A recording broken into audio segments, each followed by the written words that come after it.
Happy Diwali everyone. May be आज आपका पढ़ने का मन ना कर रहा हो, लेकिन आपको अपनी कंसिस्टेंसी मेंटेन रखनी है। आई एम श्योर कि जब भी आपको सक्सेस मिल जाएगी, जो भी आप एग्ज़ाम के लिए प्रिपेयर कर रहे हो, तो आज का दिन आप पक्का याद करोगे कि उस दिन फेस्टिवल था जब सभी सेलिब्रेट कर रहे थे, तो मैं सेलिब्रेशन के साथ में अपनी स्टडीज़ भी कंटिन्यू कर रहा था या कर रही थी। So let's begin. Hi everyone, this is Khushboo and आज की इस वीडियो में हम पढ़ेंगे weekly current affairs dated 16 October to 22 October 2022। सबसे पहले तो हम देखते हैं इम्पॉर्टेंट डेज, क्योंकि जो इस बार इम्पॉर्टेंट डेज रहे हैं वो काफ़ी इंटरनेशनल ऑर्गेनाइजेशंस से रिलेटेड थे, काफ़ी इम्पॉर्टेंट है, एग्जाम्स में आने के काफ़ी चांसेस हैं। 16 अक्टूबर को वर्ल्ड फूड डे था, जो कि FAO यानी कि food and agriculture organisation celebrate करती है to commemorate the founding of FAO। इस बार 16 अक्टूबर को वर्ल्ड फूड डे का थीम था leave no one behind. 17 October को इंटरनेशनल पॉवर्टी इरेडिकेशन डे है, जिसका थीम था dignity for all in practice. 18 October को वर्ल्ड मीनोपॉज डे था। मीनोपॉज एक ऐसी कंडीशन है वमेन में जब वो उनको मेंस्ट्रुअल साइकिल उनका स्टॉप हो जाता है, और इस बार का इसका थीम था कॉग्निशन एंड मूड। 20 अक्टूबर को वर्ल्ड ऑस्टियोपोरोसिस डे होता है। ऑस्टियोपोरोसिस एक बोन्स के रिलेटेड कंडीशन होती है। इस बार का थीम था स्टेप अप बोन हेल्थ। 20 अक्टूबर को ही वर्ल्ड स्टैटिस्टिक्स डे भी सेलिब्रेट किया जाता है, और 2022 का थीम था डेटा फॉर सस्टेनेबल डेवलपमेंट। 21 अक्टूबर को हम पुलिस कमेमोरेशन डे सेलिब्रेट करते हैं, एंड इसका ऑब्जेक्टिव होता है पुलिस ऑफिशियल्स के सेक्रीफाइसेस को रिमेंबर करना। The next news is Honorable Prime Minister of India launches new mission to combat climate change. India में मिशन लाइफ का इनॉग्रेशन किया गया है, मिशन लाइफ लॉन्च किया गया है। लाइफ की फुल फॉर्म है लाइफस्टाइल फॉर इन्वायरमेंट। हमने इसके बारे में एक और वीडियो में भी डिस्कस किया था कि मिशन लाइफ इनॉग्रेट होने वाला है। अब ये लॉन्च हो चुका है, इसलिए अब यहाँ पे हम दोबारा इसको मेंशन कर रहे हैं। इस मिशन के अंडर हम सस्टेनेबल एंड हेल्दी लाइफस्टाइल को प्रमोट करेंगे, और प्रधानमंत्री जी ने इसको गुजरात में स्टैचू ऑफ यूनिटी पे लॉन्च किया है। Statue of unity Sardar Vallabh भाई पटेल जी का स्टैचू है, और ये ग्लोबल इनिशिएटिव है जो कि इंडिया ने लॉन्च किया है, जिसके अंडर इंडिया वर्ल्ड की हेल्प करेगा to fight the climate change. बहुत इंपॉर्टेंट मिशन है, क्वेश्चन आ सकता है क्योंकि इंडिया का मिशन है और ग्लोबल इनिशिएटिव है। The next one is centre launches programme to strengthen Kashi and Tamil Nadu bond. Centre ने वाराणसी और तमिलनाडु के बॉन्ड को स्ट्रेंथन करने के लिए एक प्रोग्राम लॉन्च किया है, जो कि एक भारत श्रेष्ठ भारत का पार्ट है, और इसका एम है इन दोनों प्लेसेस में यानी कि काशी और तमिलनाडु में सिविलाइजेशन लिंक को इस्टेब्लिश करना। इसके अंडर कार्तिकेय मंथ कवर होगा, जिसमें तमिलनाडु में लॉर्ड शिवा की वर्शिप की जाती है, लॉर्ड शिवा की पूजा की जाती है। नेक्स्ट है centre launches one nation one fertilisers scheme. प्रधानमंत्री जी ने one nation one fertiliser scheme launch की है। इसके अंडर किसान समृद्धि केंद्र भी इनॉग्रेट किए गए हैं, जो कि किसानों के लिए हेल्पिंग सेंटर का काम करेंगे। अब हम देखते हैं one nation one fertiliser scheme के कुछ इम्पॉर्टेंट ऑब्जेक्टिव्स या फिर कुछ ऐसे इम्पॉर्टेंट पॉइंट्स जो कि आपको एग्जाम्स में पूछे जा सकते हैं। One nation one fertiliser scheme के अंडर कंपनीज को अपना नाम, ब्रांड, लोगो और कुछ और रेलिवेंट प्रोडक्ट इंफॉर्मेशन डिस्प्ले करने के लिए अलाउ किया जाएगा बैग की सिर्फ 1/3 स्पेस में।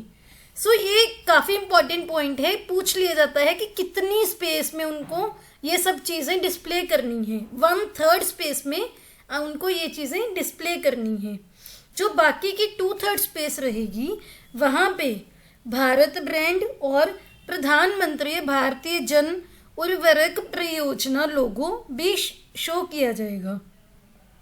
सो यूरिया, DAP, MOP, NPK, इन सभी को सिंगल ब्रांड नेम दिया जाएगा और वो होगा Bharat urea, Bharat DAP, Bharat MOP and Bharat NPK। ये सभी fertilisers companies, state trading entities and fertiliser marketing entities के लिए कंपल्सरी होगा। जो भी कंपनीज पब्लिक सेक्टर के अंडर काम करती हैं और जो प्राइवेट सेक्टर कंपनीज हैं, सभी के लिए ये स्कीम अप्लाई होगी। इसका एक ये मोटिव भी है कि जो फर्टिलाइजर ब्रांड्स हैं इनमें यूनिफॉर्मिटी लेके आना अक्रॉस द कंट्री।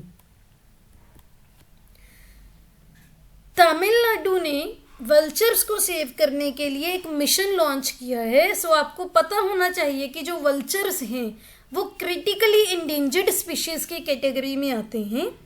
और अगर हम तमिलनाडु की बात करें, तमिलनाडु में वल्चर्स की 4 स्पीशीज मिलती हैं जिनका नाम है white backed vultures, long billed vultures, red headed vultures and Egyptian vultures. So Tamil Nadu इस मिशन के अंडर उनकी कंजर्वेशन के लिए और जो वल्चर साइट्स हैं उनकी रिकवरी के लिए काम करेगा। जो वल्चर है जिसकी पिक्चर भी आप अभी स्क्रीन पे देख पा रहे होंगे, ये बहुत ही इम्पॉर्टेंट पार्ट प्ले करता है अपने इन्वायरमेंट में। इन्वायरमेंट को क्लीन रखने के लिए ये नेचुरली स्कैवेंजर का काम करता है। सो वल्चर की कंजर्वेशन बहुत ही इम्पॉर्टेंट है। Next is across all over India new digital banking units are inaugurated. So हम देखते हैं डिजिटल बैंकिंग यूनिट क्या होती है। डिजिटल बैंकिंग यूनिट एक specialized fixed point business unit या फिर हब होता है जो कि स्केड्यूल्ड कमर्शियल बैंक्स या फिर housing certain minimum digital infrastructure setup करते हैं एंड इसमें वो कुछ मिनिमम डिजिटल इंफ्रास्ट्रक्चर इस्टेब्लिश करते हैं, डिजिटल बैंकिंग प्रोडक्ट्स को डिलीवर करते हैं और डिजिटल बैंकिंग सर्विसेज को भी डिलीवर करते हैं। इसके साथ साथ जो भी एग्जिस्टिंग फाइनेंशियल प्रोडक्ट्स होते हैं उनको भी डिजिटली सर्विस दी जाती है। जो डिजिटल बैंकिंग यूनिट्स हैं उनका मेन ऑब्जेक्टिव है कि डिजिटल बैंकिंग को कंट्री के हर कॉर्नर तक पहुंचाया जाए, डिजिटल बैंकिंग के बेनिफिट्स को स्टेट के, यूनियन टेरिटरीज के या फिर किसी भी सिटी या डिस्ट्रिक्ट के हर कॉर्नर तक पहुंचाया जाए। डिजिटल बैंकिंग यूनिट्स उन सभी को इनेबल करेंगे जिनके पास ICT इंफ्रास्ट्रक्चर नहीं है for assessing the banking services digitally. So digital banking unit काफ़ी इंपॉर्टेंट न्यूज़ है। अगर आप स्टेट PCS के लिए या UPSC के लिए प्रिपेयर कर रहे हैं तो आप अपने क्वेश्चंस में इसको मेंशन भी कर सकते हैं एज एन एग्जाम्पल। नेक्स्ट है इंटरपोल ऑर्गेनाइजेशन ने मेटावर्स लॉन्च किया है for global law enforcement agencies. इसके अंडर वो रजिस्टर्ड यूजर्स को अलाउ करेंगे अपने जनरल सेक्रेटेरिएट हेडक्वार्टर्स को टूर लेने के लिए। इनका जो जनरल सेक्रेटेरिएट हेडक्वार्टर्स है वो है फ्रांस के लियोन में और इसके अंडर जो भी ऑफिसर्स हैं वो एक दूसरे के साथ इंटरेक्ट कर सकेंगे via their avatars. That means उनकी जो आइडेंटिटी है वो डिस्क्लोज नहीं की जाएगी। और साथ ही में जो फॉरेंसिक इन्वेस्टिगेशन है उसमें ट्रेनिंग कोर्सेज भी प्रोवाइड किए जाएंगे और पुलिसिंग स्किल्स को इम्प्रूव भी किया जाएगा। The next are some awards. So सबसे पहले तो बुकर प्राइज 2022 को देखते हैं।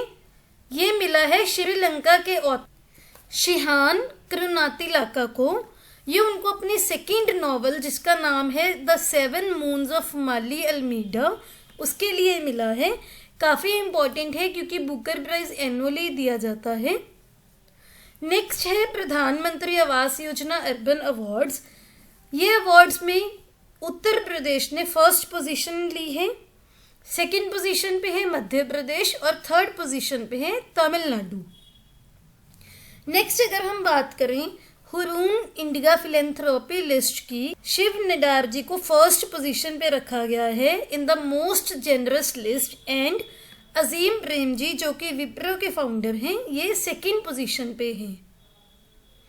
Next is sir Syed excellence award जो कि अमेरिकन हिस्टोरियन बारबारा मेटकॉफ को दिया गया है। ये अवार्ड अलीगढ़ मुस्लिम यूनिवर्सिटी प्रोवाइड करती है। नेक्स्ट इज इंडिया के नए चीफ जस्टिस इंडिया अपॉइंट किए गए हैं doctor justice DY Chandrachud ji को।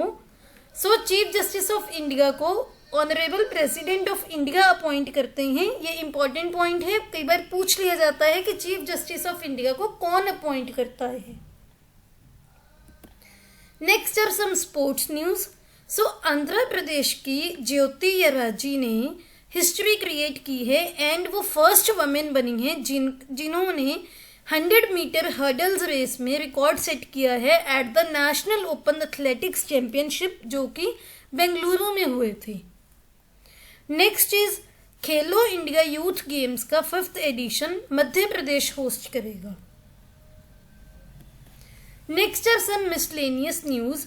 सो इंडिया का first aluminium rail freight rake launch हुआ है उड़ीसा के भुवनेश्वर रेलवे स्टेशन में।